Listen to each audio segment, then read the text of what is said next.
Hi, everyone. This is Bill Owen, back with another podcast as we reach back into the depths of time for the fun things.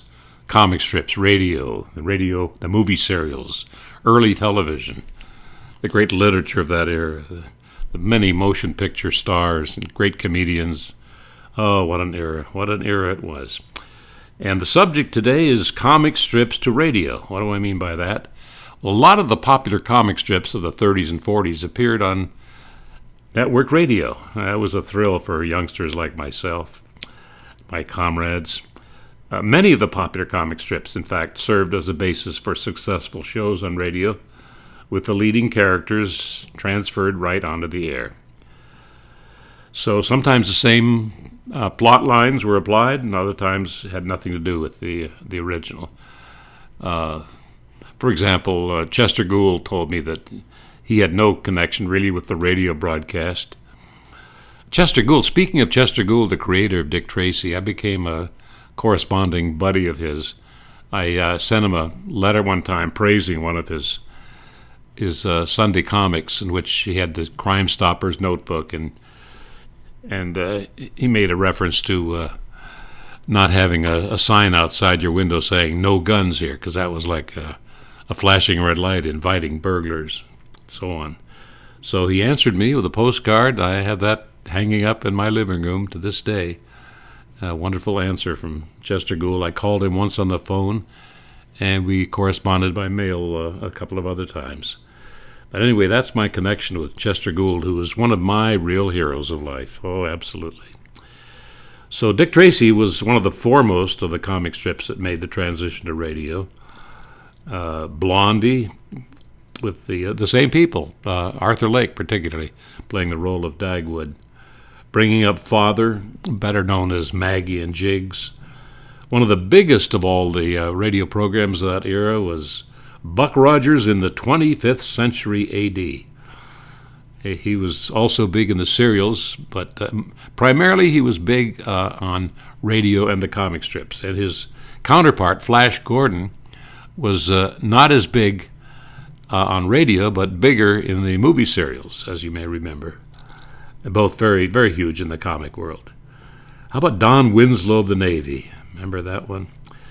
And Gasoline Alley, that's an interesting story. Gasoline Alley is the only major comic strip that actually kept track of the ages of all the participants in the strip. They marked birthdays, and they were accurate. And Skeezix was not in the original drawings of Gasoline Alley.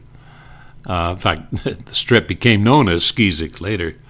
But he was a newborn babe left on Walt Wallet's and Blossom Wallet's doorstep, and he raised Skeezix and his little brother Corky. It was Skippy.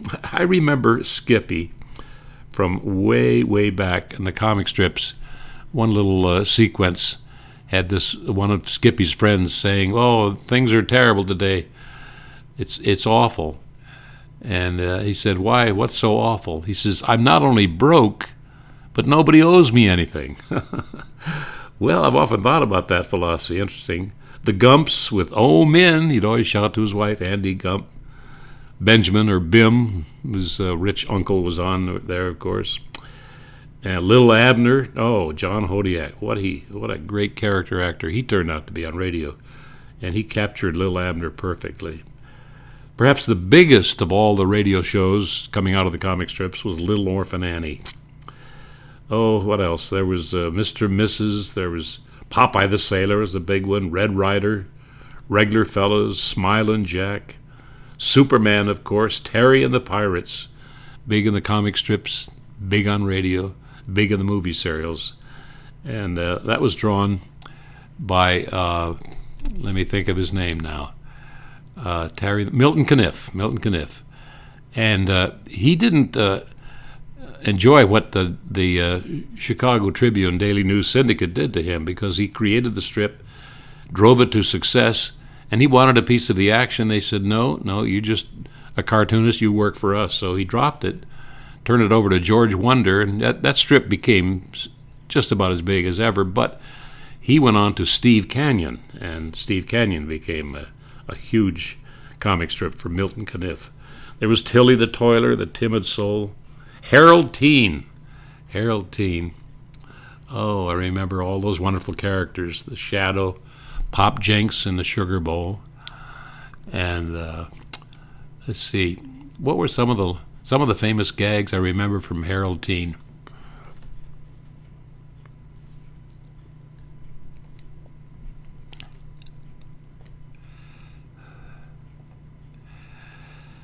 Speaking of the gags from Harold Teen, I remember one heard on radio.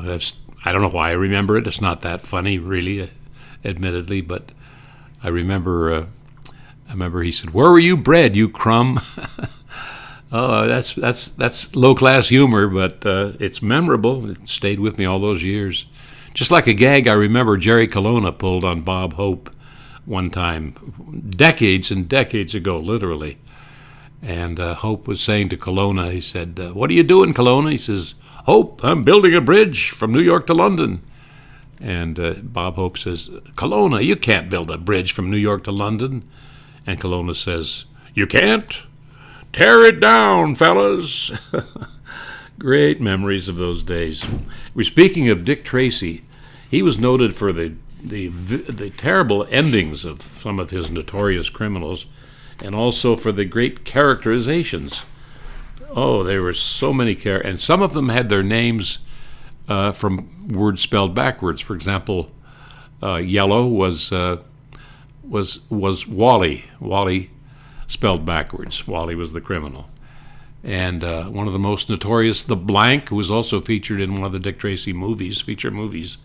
The Blank was Frank Redrum, and you realize Redrum backwards was murder. But what great names, what great appellations he gave to these characters.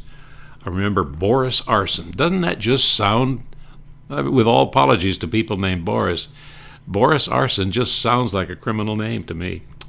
And his sister Zora, who was equally evil. Oh, who else do we have in those days? We had Cut and Muscle Feynman, the Feynman brothers, and their mother Ma, who was also quite a notorious criminal.